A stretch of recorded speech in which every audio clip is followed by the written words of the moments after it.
사랑하는 행복한 교회 성도 여러분, 오늘은 9월 17일 목요일입니다. 이제 선선한 가을 날씨가 점점 되어가고 있습니다. 추석도 얼마 남지 않았고요.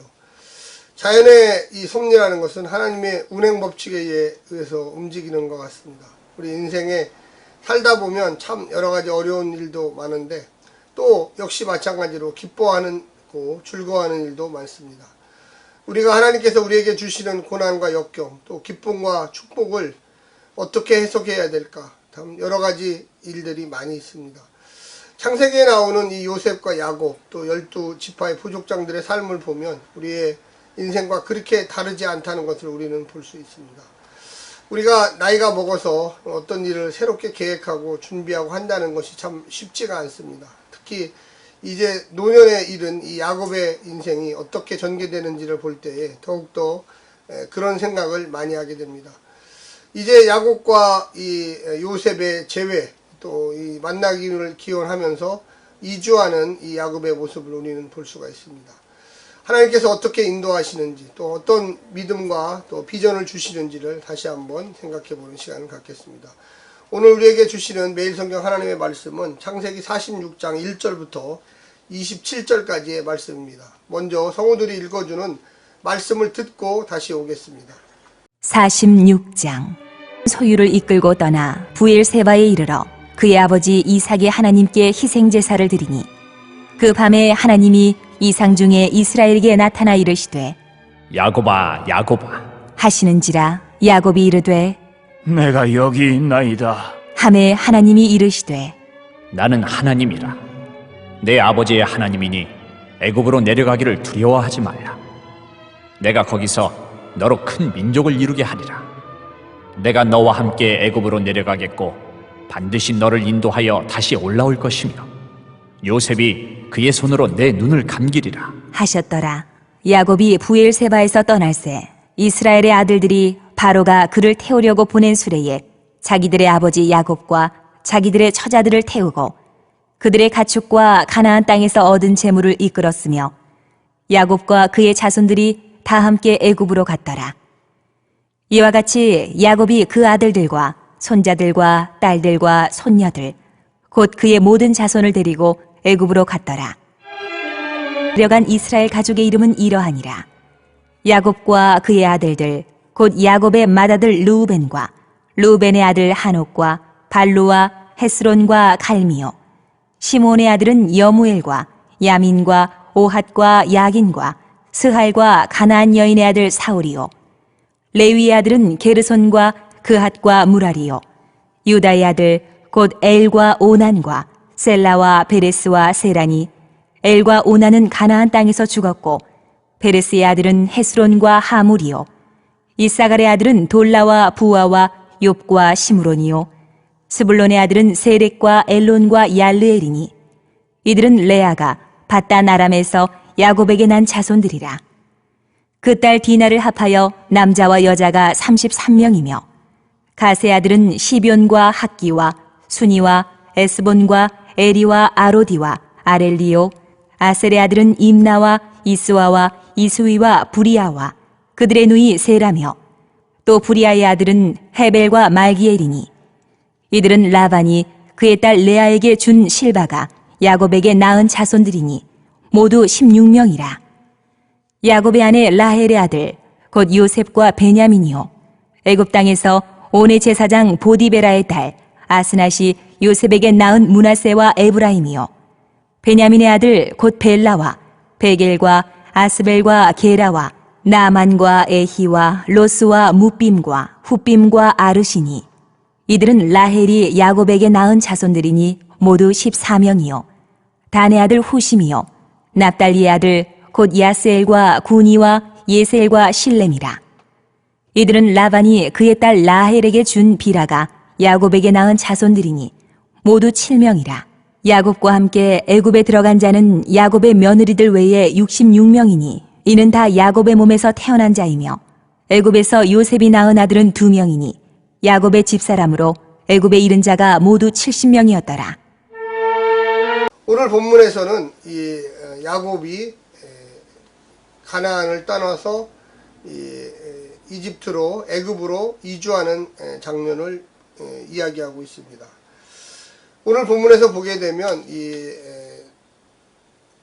하나님께 가나안을 떠나면서 제사를 드리는 또 예배를 드리는 그런 모습을 우리는 볼 수가 있습니다.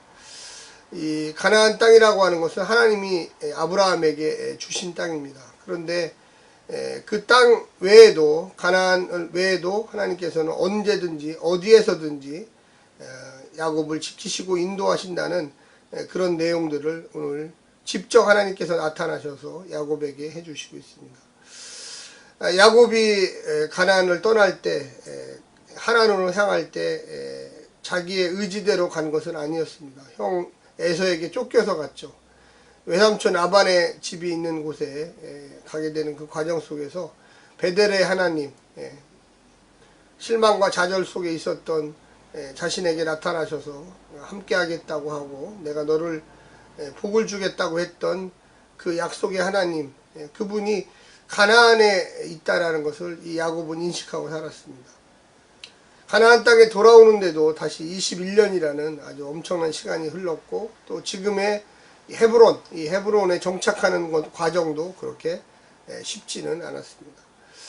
야곱에게 있어서 이 가나안을 떠난다는 것은 상당한 어떻게 보면 마음의 그 불안 이런 것을 가져옵니다. 아버지 이삭과 할아버지 아브라함도 역시 마찬가지로 이 가뭄 때문에 이집트로 내려가서 아내를 누이라고 속이고 큰 어려움을 당하고 다시금 가나안으로 돌아온 경험들을 들었을 것입니다.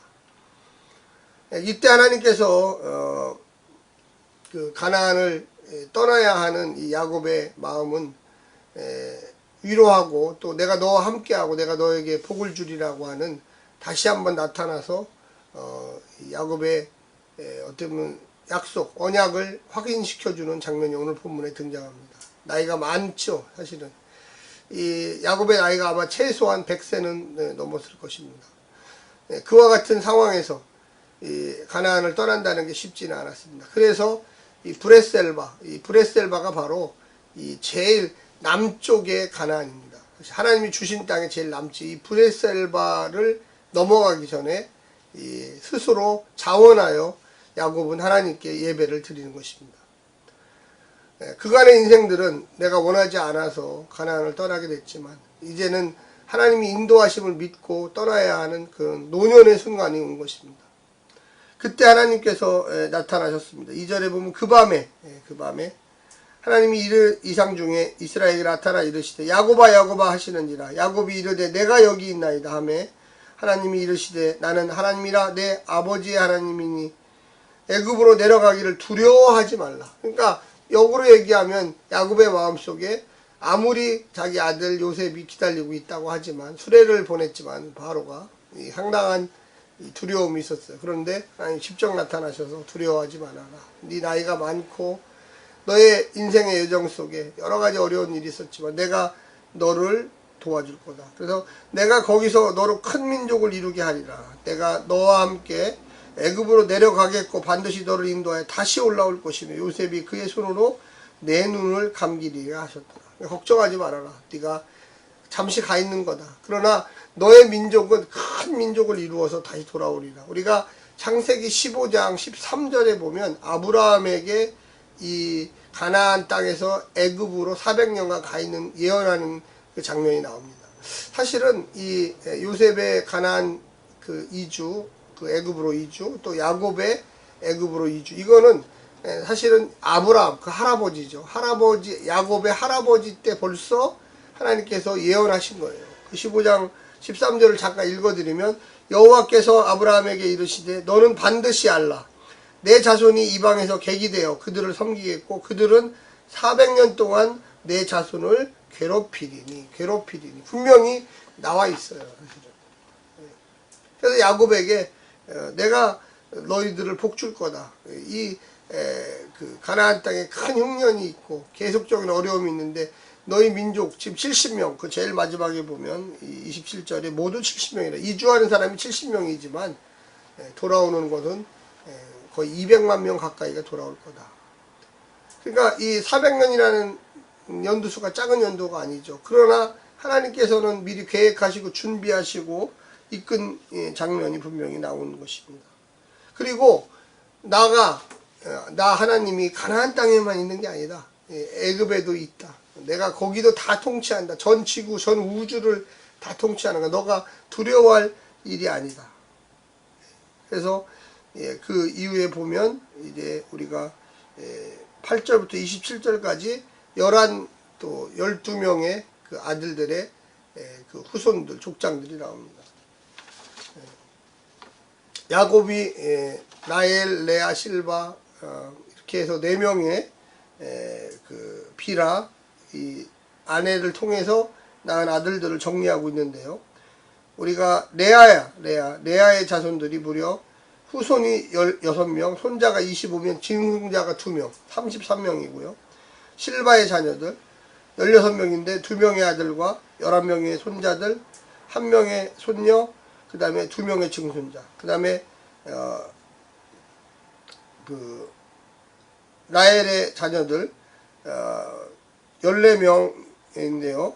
2명의 아들과 12명의 손자, 그 다음에 비라의 자녀들 7명인데 아들 2에 5명의 증손자가 있습니다. 우리는 이 하나님의 이루어 가심, 또 하나님의 성취, 물론 야곱의 성취지요. 그러나 하나님께서 어떻게 인도하시는가. 야곱 하나를 통해서 무려 70명의 가족들이 생겼습니다. 그리고 하나님은 400년을 통해서 이들을 다시 이 애굽으로 이주해서 400년 동안 무려 200만 명에 가까운 대략 어마어마한 숫자죠. 우리 인생을 살면서 하나님이 어떻게 인도하시냐. 노년에 계신 성도들, 이 야곱을 보십시오. 100세가 넘어서 이주를 하잖아요. 자기 자신이 지금까지 의지로 살아왔던 것처럼 보이지만 하나님이 순간순간 복을 주시고 살려주시고 또한 회복시켜 주시고, 요셉과의 역시 만남도 역시 그런 겁니다. 우리 인생 속에 어려운 일이 있죠. 고통의 일이 있어요. 그러나 하나님이 다시금 완성시키시고 하나님이 복을 주시고 다시금 그 가족을 회복시키는 그 모습, 아버지와 아들, 오랫동안 떨어져 있는 이 베냐민, 또 이 요셉, 야곱, 이 3명의 어떤 사람들이 그 주축을 이루어가면서 가족 간의 정, 또 하나님의 약속을 성취하는 것, 또 먼 미래를 보고 후손들을 어떻게 하나님께서 양육하시고 돌보실 건가를 잘 보여주고 있습니다. 우리 기독교인들은, 우리 성도들은 늘 하나님 나라에 대한 소망, 하나님 나라의 방식, 그러나 어려움이 있어요. 고통이 있어요. 또 낮아짐도 있어요. 그러나 최종적으로 승리하게끔 하나님께서 섭리하시고 인도하시고 더 큰 복을 주실 것을 여러분 믿으시기를 간절히 부탁드립니다. 오늘 하루도 승리하십시오. 샬롬.